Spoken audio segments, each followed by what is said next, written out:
So I'm sure you've heard it been said before that there is no light without dark. And they apply this to like, oh, you can't feel good if you don't feel bad sometimes. And it sounds so truthful, right? But if we break down that idea that there's no light without dark, you have to have the sun for the moon to exist, or like you have to, you get what I mean, right? That you have to have pain to appreciate pleasure, right? If we break down the actual phrase though, there's no light without dark.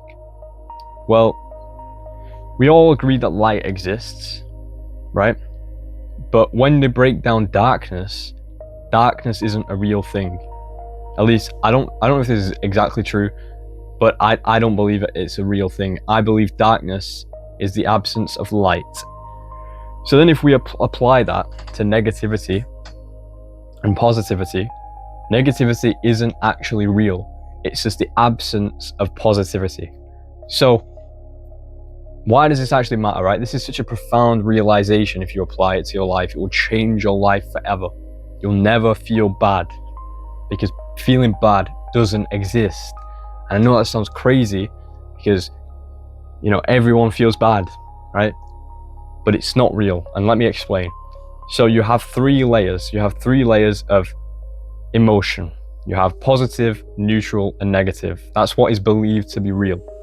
But if you apply this knowledge, this sort of perspective even, and negativity doesn't exist, you get two. You get positivity and neutral. Now, if we assume that negativity is like depression, sadness, anxiety, all the negative emotions, right? That's the negativity I'm describing. So if we say depression doesn't exist, well, what does that mean in the sense of there's no light without dark? Well, it means that depression is just the absence of its positive opposition. So the opposite of depression, I personally believe, is fulfillment. If you are fulfilled, you cannot be depressed. Does that make sense? Because depression is like feeling like nothing matters anymore because you're so mentally broken down.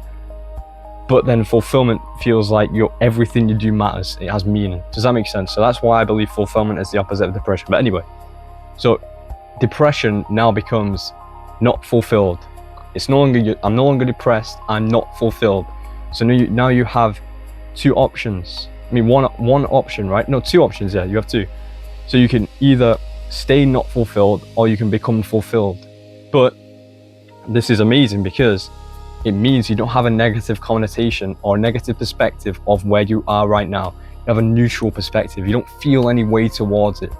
So let's apply this to other positive things like success, right? The opposite of success is failure, is what we all believe, right? If you're not successful, you're a failure.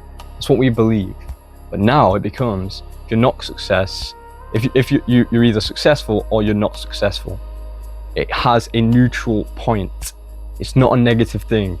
So you have successful people and not successful people, but not successful people isn't a negative thing because negativity doesn't exist. It's just the absence of light.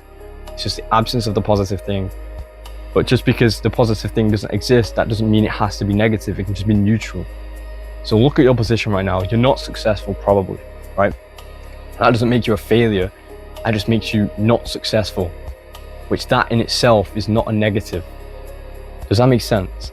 So when you apply this way of thinking to your life, all your situations are void of any sort of negativity, right? It's like people believe that you have to feel bad to grow.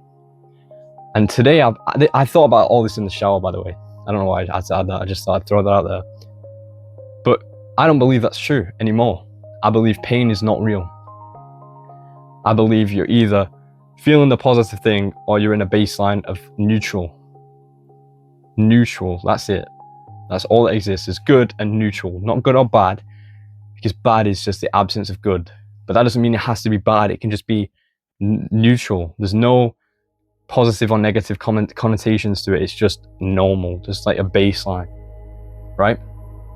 So you can apply this to so many different things. Everything you're struggling with. Let's say you're an anxious person, right? What is anxiety? It helps if you like define these things. If you define what the depression is, what anxiety is.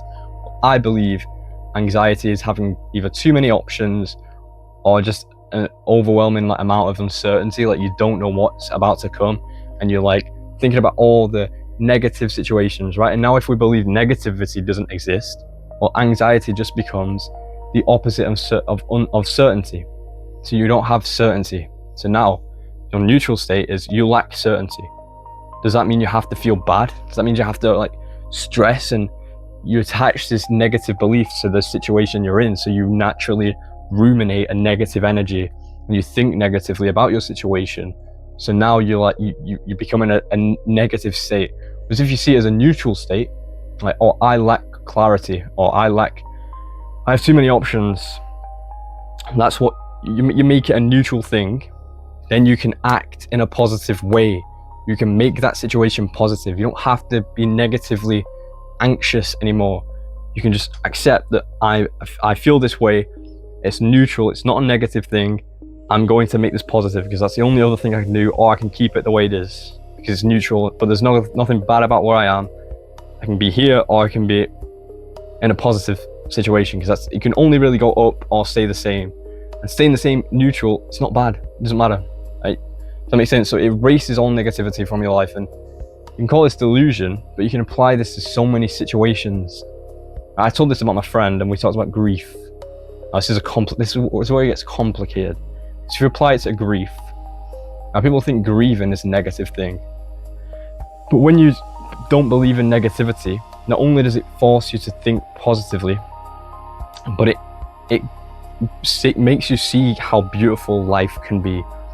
So we think grief is negative, right? Because we've lost someone we loved.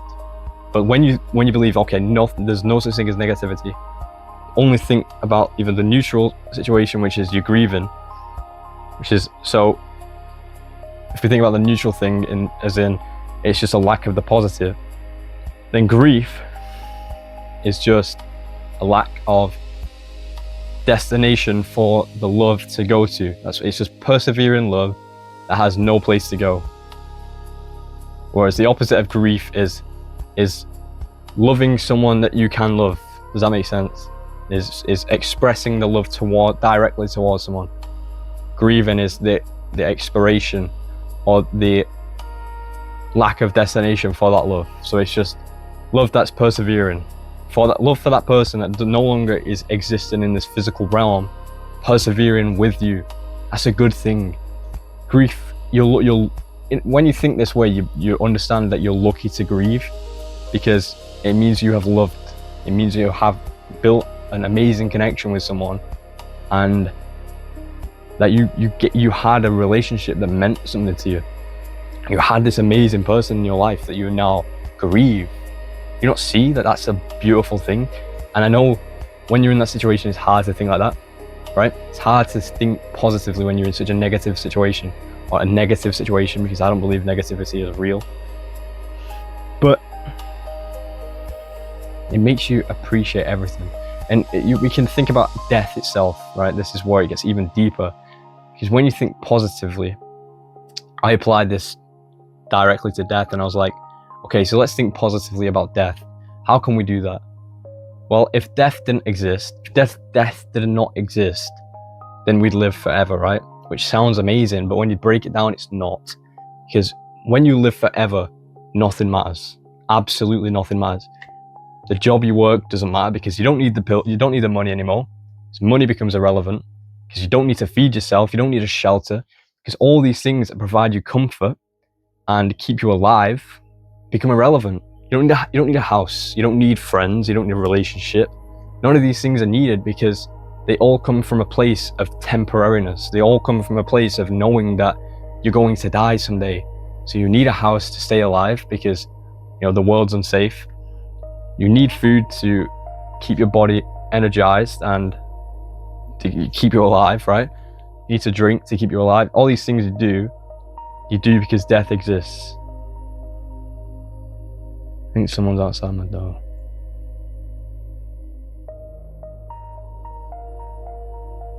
So when you adopt this way of thinking, it genuinely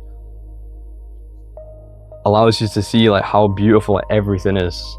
Genuinely, like even the presumed bad things, you see the positive in them. And I genuinely think ruthless optimism is the best way to approach life, because I've thought negatively most of my life, but when you think this way, like, everything's better. There's no downside to thinking this way.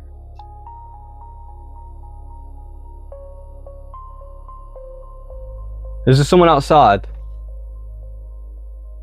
Oh, must be tripping. So,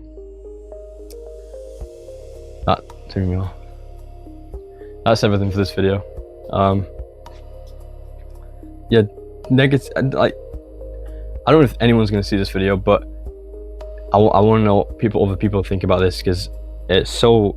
I've never heard anyone think this way, especially not like. I watch all these like self-improvement videos, and everyone says you have to feel bad to grow and all this kind of stuff, but I've never heard this sort of perspective before. So I'd be interested in what other people think about that. But yeah, that's everything for this video. I hope it made sense, and I'll see you in the next one. Goodbye.